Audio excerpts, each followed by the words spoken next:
لو انت من الناس اللي بتعتقد في ان الارزاق 24 قيراط يبقى الفيديو ده ليك. برغم من حبنا للسينما لكن برضو هي ليها تأثير سلبي علينا أحيانا يوصل لمرحلة الكارثي. مفاهيم مغلوطة كتير اترسخت جوانا بسبب مشهد أو جملة اتقالت في فيلم، زي مثلا عزت العلايلي لما قال لمحمود عبد العزيز جملته الشهيرة عاش خاين ومات كافر. من وقتها والناس اعتمدت ان اللي بيموت نفسه كافر في المطلق كده. فكنا بقى من الأمراض النفسية، وإن مفيش حد في كامل قواه العقلية هيجيله قلب يعمل كده، وإن الحكم أصلا لله مش لينا، وإن مفيش دليل على الكلام ده، ونمسك في الجملة ونعتمدها كحكم على البشرية. إيه هنكدب أستاذ عزت؟ ويحضرني حاجات خفيفه كده زي الاستاذ محمد عبد الوهاب لما صرح وقال بلاش تبوسني في عينيا دي البوسه في العيد تفرق. انا عايز اقول لك ان ناس كتير معتمده الكلام ده على انه مسلمات. المهم يعني عشان الكلام ما ياخدناش ونفضل نرغي كتير، انا عايز اقول لك ان اللي اتقال بقى في فيلم جري الوحوش تاثيره علينا اكبر بكتير من اي حاجه تانية، لان اللي اتقال بيغير من حقيقه العقيده، بيدمر علاقتنا بربنا من الاخر. وبالبلدي كده معتقد تاثيره على الناس ممكن يوصل لقطع الارزاق. بس خلينا الأول نستعيد أحداث الفيلم العظيم ده سريعا، وبعدين هنتكلم براحتنا عن الفكرة دي. فيلم جري الوحوش واحد من 3 أفلام اتسمت الثلاثية الأخلاقية للمخرج علي عبد الخالق والمؤلف محمود أبو زيد، وده لأن ال3 أفلام فكرتهم الأساسية هي الأخلاق والصراع بين الخير والشر. كان في حلقة عن فيلم الكيف أنت لسه ما شفتهاش لازم تشوفها. الفيلم عبارة عن 4 شخصيات رئيسية: سعيد أبو الدهب تاجر ذهب غني جدا مش ناقصه حاجة في حياته غير إنه يخلف. صحيح اللي خلف ما ماتش. وعبد القوي جديد قسطى منجد صحته قويه وكل ما يزهق يخلف عيل. يعني هي الأرنبة بتخلف لوحدها يا سي عبد القوي. والدكتور نبيه الطبيب العالم اللي شغال على التجربه اللي هتخلي كله يخلف. واخيرا عبد الحكيم المحامي صديق الدكتور نبيه وابو الدهب، وتقدر تقول انه صوت الحكمه في الحدوته. طيب ايه الحوار؟ سعيد ابو الدهب تاجر الذهب متجوز بقاله 20 سنه ولكن ما بيخلفش، عنده فلوس كتير، ناجح جدا في شغله، لكن اتحرم من الخلفه. وطبعا كونه ما بيخلفش ده عامل له ازمه في حياته، سواء من ناحيه مراته اللي سبب من اسباب رغبته في الخلفه هو انه ما يحرمهاش من احساس الامومه، كان نفسي ما كنتش السبب في حرمانك من الإحساس بعاطفة الأمومة وفاء، او من اهله اللي طمعانين في ثروته وبيتمنوا موته عشان يورثوه، بيتمنوا موتي النهارده قبل بكره. اما صاحبه الدكتور نبيه العالم النبيه بيرجع من انجلترا عشان يبدا مشروعه اللي هيغير الواقع. الدكتور نبيه عمل تجربه على نسانيس، واللي عمله انه نقل حته صغيره قد العدسايه من الغده النخاميه من نسناس بيخلف لنسناس ما بيخلفش، ونجاح تجربته خلاه ينزل مصر عشان يبدا ينفذ تجربته على البشر. بيلجا لصاحب عمره سعيد ابو الدهب عشان يشاركه في مشروعه براس المال، لكن ابو الدهب بيشبط في الحوار وبيقرر انه يكون هو اول تجربه، وتبدا رحله البحث عن الطرف الثاني اللي هياخده منه حته من الانتريال لوب. هنا بقى بيظهر عبد القوي جديد اللي بيروح يبيع غويشه ذهب علشان يفك ازمه ماديه، وطبعا بيروح يبيعها عند سعيد ابو الدهب اللي رجالته بيكتشفوا ان الغويشه مش ذهب ولا حاجه، وتحصل مشكله ويروحوا القسم. حرام عليكم. المهم يعني عشان ما بحبش المشاكل، كل ده بيحصل عشان سعيد يتعرف على عبد القوي ويحاول يستغل احتياجه للفلوس عشان يعرض عليه فرصه العمر. صفقة ايه؟ أنا عندي المال وأنت عندك البنون، وبعدين وأنت نفسك في المال وأنا نفسي في البنون. اسره هات من الاخر. إيه رأيك لو تقيضني وأيضك وكل واحد يحقق اللي في نفسه؟ تقايدني وايضك على ايه؟ تاخد حتة من رزقي واديني حتة من رزقك. ايه عايزني ابيع لك عيل من عيالي؟ لا أنا وبيعرض عليه سعيد انهم يعملوا العمليه، بحيث ان عبد القوي هيدي سعيد جزء من الانتريال لوب او التورلوب، وسعيد هيدفع له 100,000 جنيه. لكن عبد القوي بيلعبها صح وبيقايد سعيد على نص ثروته ب2 مليون جنيه وأنا ونصيبي بقى. بيوافق سعيد وبيتفقوا على تفاصيل العمليه. اثناء كل اللقاءات دي كان صوت الحكمه اللي بيقوم بيه شخصيه عبد الحكيم المحامي الحكيم، واللي كان بيحاول يقنعهم ان اللي بيعملوه ده ضد الشرع والقانون، لدرجه انهم كانوا بيتهموه بالدروشه وانه معادي للعلم، والحقيقه انه كان عنده حق سواء من الناحيه القانونيه يخلق نوع من أنواع الاتجار بعضو من أعضاء الإنسان وهو على قيد الحياة، او من الناحيه الدينيه. ولا تلقوا بأيديكم إلى التهلكة. لكن سعيد وعبد القوي والدكتور نبيه نفذوا اللي في دماغهم رغم كل محاولاته انه يوقفهم عن اللي هم بيعملوه، وده لان كل واحد فيهم بيجري ورا مصالحه الشخصيه، سواء اللي عايز يخلف او اللي ممكن يبيع جزء من جسمه علشان الفلوس، او اللي عايز يحقق مجد شخصي على حساب البشر. بيسافروا يعملوا العمليه والعمليه بتنجح فعلا، لكن بتنجح على الورق وبس. عبد القوي بيجيله صداع من شدته، بيسال الدكتور عن القرد اللي في مصر واللي اتعمل عليه التجربه من قبله. القرد لسه بيتنطط ولا بطل تنطيط؟ وسعيد يبان انه كويس، ولما بيرجعوا مصر بيقرر انه يقضي شهر عسل جديد مع مراته عشان يجرب التورلوب الجديد. وعبد القوي اول حاجه بيعملها انه يقرر يعزل ويسيب مهنته القديمه. القط والعدة خلاص ما بقى لهمش لزوم. ما بيعديش وقت كتير الا لما بتظهر اول مشكله. عبد القوي ما بقاش قوي. يا دكتور يا دكتور بقول لك انا مش انا. بعد ما كان كل يوم بيتمسى بعشوة ما بقاش نافع، ومراته طبعا ما سابتهوش في حاله. احضر لك لقمه تاكلها؟ ورغم كل محاولاته مع الدكتور نبيه لاستعادة صحته من تاني، لكن مفيش فايدة. اما سعيد بيجيله أسوأ خبر ممكن حد في مكانه يسمعه. دي حالة أمينوريا واضحة من غير تحليل. أمينوريا؟ يعني انقطاع الطمس، الهانم بدأت في سن اليأس. يأس ايه؟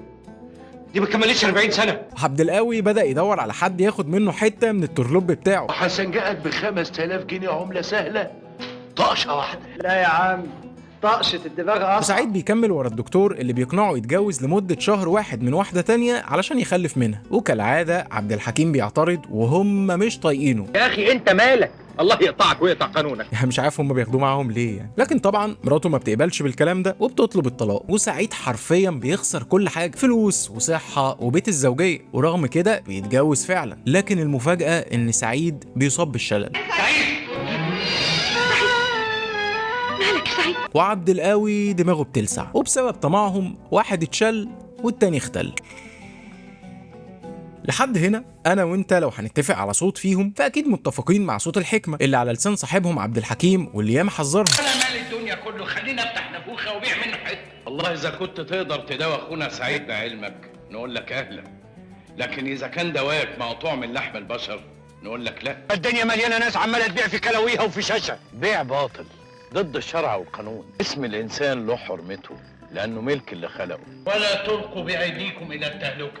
لو فرضنا إن نعم ربنا تساوي 24 قيراط، هتلاقي كل إنسان واخد ال 24 قيراط بتوعه كاملين، بس واخدهم مشكلين. تلاقي اللي واخد 10 قراريط مال على 7 صحة زائد زوجة صالحة على 2 علم و4 راحة بال، وتلاقي واحد غيره واخدهم 15 بنون و2 مال واحد صح. ثواني يا عم الفكهاني، انت بتعد وتقسم على اساس ايه؟ ده كلام يودي في داهيه، واتقل يا معلم عليا هقول لك ليه. بس الاول ركز معايا، هقول لك حاجه مهمه. دلوقتي انت من اول الفيلم وايا كان سنك، حتى لو اللي بيتفرج طفل كبير شويه عنده مثلا 10 سنين، هيفهم ان ده صوت الخير، ده الحكيم اللي بتتقال الحكم والمواعظ والنصايح على لسانه. ماشي يا معلم، انا اشتريت واتفقت معاه في معظم كلامه، الراجل ما بيقولش غير كل خير ودي حقيقه. لكن احذر يا صاحبي من السم في العسل، واللي بنسبه كبيره هو مش مقصود. مش بقول لك انها مؤامره كونيه، على قد ما ممكن تقول عليها ثقافه شعبيه، بس انت لما تقولها لي عن طريق الكاركتر ده تحديدا في سياق جد جدا وفي فيلم بالحجم ده، هتتحول لعقيده ثابته غير قابله للمساس زي ما حصل في اعمال تانية. وخلي بالك عشان انت كده بتضرب في العقيده اللي بجد. وانا هنا مش بتكلم في دين معين، لكن بتكلم على اوسع نطاق ممكن تتخيله. فكره انك تحصر نعم ربنا وخيراته، الاله اللي بيملك خزائن السماء والارض حرفيا، واللي اسم من اسمائه الواسع والكريم، عايز تقفل لي انت بقى دماغي ضبه ومفتاح انه وزع الارزاق بالشكل المحدود ده. والله فلان 2 مال وواحد صحه، والتاني ده اخد 10 صحه كتير عليه، خلاص قلل له في راحه البال. ايه يا معلم، مش سندوتشات هي. انت مش محتاج خبير في علوم الدين عشان يقولك انت كده بتضرب ايمانك بربنا في مقتل وبتكفر بكلامه حرفيا. وهقول لك انت ليه بتكفر بكلامه يا معلم. بس الاول عايز اقول لك انك لو بتصدق في الكلام ده، فممكن عيل صغير طايش لسه بيتعلم يعني ايه دنيا، اسئلته غلسه وكتير، يقول لك طب ليه مثلا واحد زي عمرو دياب عنده كل حاجه، شهره وصحه ومال وجمال وولاد وبنات وجوازات والوان وكل حاجه تقريبا، ولو رديت عليه بانه اكيد باله مش مرتاح مثلا، هيقول لك طب ما هو كده مش عدل برضه، الراجل مقفل كل حاجه تقريبا، ايه يعني لما باب واحد يسقط منه؟ فايه هنحلها ازاي؟ هو او غيره وغيره وغيره، نماذج كتير حوالينا في الحياه ربنا يزيدهم ويجعلنا منهم، قدروا يحققوا بفضل ربنا العلامه الكامله في جوانب كتير. طب دول ايه؟ جليتشات كلهم؟ طب سؤال ارخم، ليه انا كمان ما بقاش جليتش شبههم؟ طب ما هو ده مش عدل. طب بلاش، انا عارف انك عايز تقول لي لو بسط الله الرزق لعباده لبغوا في الارض،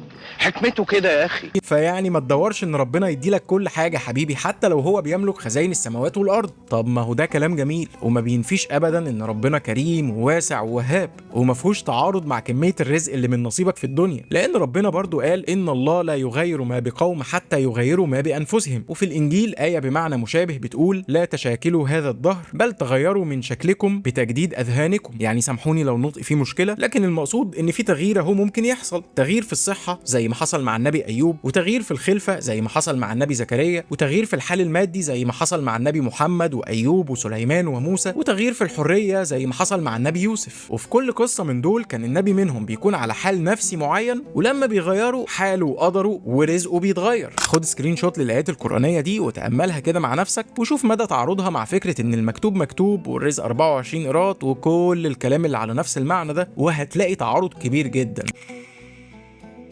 خد بالك يا معلم، كل ده بعيد تماما عن فكره الفيلم ومدى اتفاقنا معاه. انا متفق مع فكره الفيلم تماما، ضد سعيد وعبد القوي والدكتور في اللي عملوه، ومع عبد الحكيم في كل كلامه، ما عدا المفهوم بتاع ال 24 قيراط ده. وما تفكرش ان الفكرتين بيتعارضوا، لا، انا بقول ان بناء على كلام ربنا ان اي حال ممكن يتغير، حتى لو حد عقيم وما بيخلفش ممكن يخلف باذن الله، اذا الانسان اخذ بالاسباب طبعا، زي مثلا ما حصل مع النبي زكريا، لكن اكيد مش باساليب ملتويه زي ما حصل في الفيلم. وربنا بيوعدنا بالتغيير، لكن بشرط انك تغير اللي في نفسك الاول، مش بالدعاء والسجده وبس.